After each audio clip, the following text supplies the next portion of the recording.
আজকে আবার আমি যাচ্ছি আমার পিসির বাড়িতে দুর্গানগর। আমার সেজ পিসির বাড়িতে যাচ্ছি আজকে। তো চলো ঘুরে আসবো। এবং আজকে আমরা যাব বাইকে করে, বাবা, মা, আমি, রাজু, মাম্মাম। আমরা 5 জন যাচ্ছি। ব্যথা কমেনি, মাম্মামের ফোলাটা কমেছে, অনেক কমেছে। চলো আজকে আমরা ঘুরতে যাচ্ছি কিন্তু বাইকে করে। আমরা ট্রেনে বাসে কোনো কিছুতে করেই যাব না। বাবা মা বাইকে করে যাচ্ছে এবং তাদের সঙ্গে আমি, মাম্মাম আর রাজু আমরা যাচ্ছি বাইকে করে। খুব আনন্দ লাগছিল বাইকে করে যাওয়ার জন্য, বেশ ফ্রেশ লাগছিল। আর চলো তাড়াতাড়ি চলে যাব এখন পিসির বাড়িতে। আর যাওয়ার পথে না অনেক রকমের দৃশ্য মনের মধ্যে আসছিল, কারণ আমরা এই রাস্তা থেকেই প্রত্যেক দিন যেতাম হলো পড়াতে বিরাটিতে। তো বিরাটিতে যখন আমরা পড়াতে যেতাম তো রাজু আর আমি ওরকম প্রায় 3-4 ঘন্টা আমাদের লেগে যেত। ওখানে গিয়ে 2 ঘন্টা আমাদের পড়াতে হতো আর আসতে যেতে 2 ঘন্টা লেগে যেত। তো সেই রাস্তাগুলো অনেক দিন তো সেখানে যাওয়া হয় না, তো সেই জন্য সেই রাস্তাগুলো আমরা মিস করছিলাম। সেই কথাগুলোই রাজুকে বলতে বলতে যাচ্ছিলাম যে দেখো আমরা এখানে কতদিন পরে আসলাম, অনেক দিন পরে তো আসলাম। তো যেহেতু 3 বছর এখানে পড়িয়েছি, 3 বছর বিরাটির সঙ্গে একটা আলাদাই সম্পর্ক ছিল। সেখানে গিয়ে পড়ানো, দুইজনে একসঙ্গে যাওয়া, তো খুবই পরিশ্রম হতো, অনেক পরিশ্রম করেছি বন্ধুরা আমরা লাইফে। সেই কথাগুলো রাজুর সাথে শেয়ার করছিলাম যে আমরা কত পরিশ্রম করেছি। রাজু বলো, বিশরপাড়া, বিরাটি, দোলতলা, তারপরে তোমার নিউ ব্যারাকপুর, বারাসাত, কোনো জায়গা আমাদের বাকি ছিল না পড়াতে। প্লাস তো ব্যাচ পড়াতাম। তো যদি মানে একটা কথাই বলবো বন্ধুরা, টিউশন করেছি, মন দিয়ে টিউশন করেছি, বাচ্চাদেরকে তৈরি করেছি এবং আমাদের হাত থেকে বাচ্চারা তৈরি হয়েছে, ভালো রেজাল্ট করেছে। তো সেইখান থেকে বলছি যে টিউশন আমাদেরকে অনেক কিছু দিয়েছে। টিউশনের জন্য আমরা আজকে দাঁড়িয়ে রয়েছি। যা কিছু করেছি রাজু আর আমি টিউশন করেই করেছি।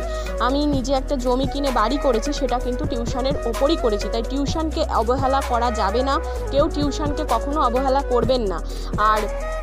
আর একটা কথা বলবো যে টিউশন যদি মনের মতন করে করা যায়, ভালোভাবে করা যায়, টিউশন একটা সংসারকে বাঁচিয়ে দিতে পারে। তো সেই জন্যই আর কি আমার এই কথাগুলো বলা। আর এই দেখো রাজু দেখাচ্ছিল এখানে এই অ্যাপার্টমেন্টটাই রাজু এখানে পড়াতে আসতো, নীলাচল অ্যাপার্টমেন্ট। তো আমি একটু পরেই ওই আশেপাশে যেতাম। তো এই তোমাদের সাথে দেখো গল্প করতে করতে আমি চলে এসেছি পিসি বাড়ি। অনেক রাস্তায় অনেককে অনেক কথা জিজ্ঞাসা করতে করতে আসতে হয়েছে। বিরাটি অবধি তো চিনতাম, কিন্তু দুর্গানগরে ঢুকে আর চিনতে পারছিলাম না। সবাইকে জিজ্ঞাসা করতে করতে আস্তে আস্তে পিসির বাড়িতে পৌঁছে গেলাম। জার্নিটা না আমার মনের মতন জার্নি, কেননা বাইকে করে দূরে কোথাও যাওয়ার মজাই আলাদা। আমার ওই ট্রেনে বাসে কিছুতেই চড়তে ইচ্ছা করে না। রাজু যখন বলে 4 চাকা কেনার কথা, আমি বলি একদম 4 চাকা কিনবা না। 4 চাকায় উঠলেই আমার বমি হয়, আমার মেয়ের দুজনেরই বমি হয়। আর মা আবার ওখানে একটা নিল, তরমুজ নিল, বললো মনে একটা তরমুজ কিনবো। তো এই দেখো এই ফ্ল্যাটটাই রাজু পড়াতে আসতো। এই জায়গাটায় রাজু পড়াতো। আমার জায়গাটাও আর একটু ওই দিকে ছিল, আমার অন্য একটা স্টেশনের পাশের রাস্তা ছিল আমার।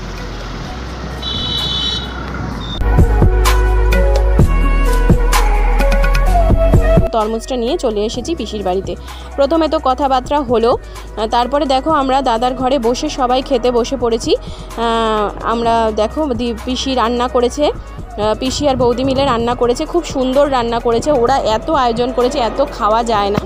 পিসি আমাকে প্রচণ্ড পরিমাণে ভালোবাসে, খুবই ভালোবাসে। পিসি সবসময় বলে মনি আয়। 2 বছর পরে আমি পিসির বাড়িতে গেলাম। তো এই যে দেখো দই মিষ্টি এত কিছু দিয়েছে, আমি তো দই মিষ্টি এত খাই না।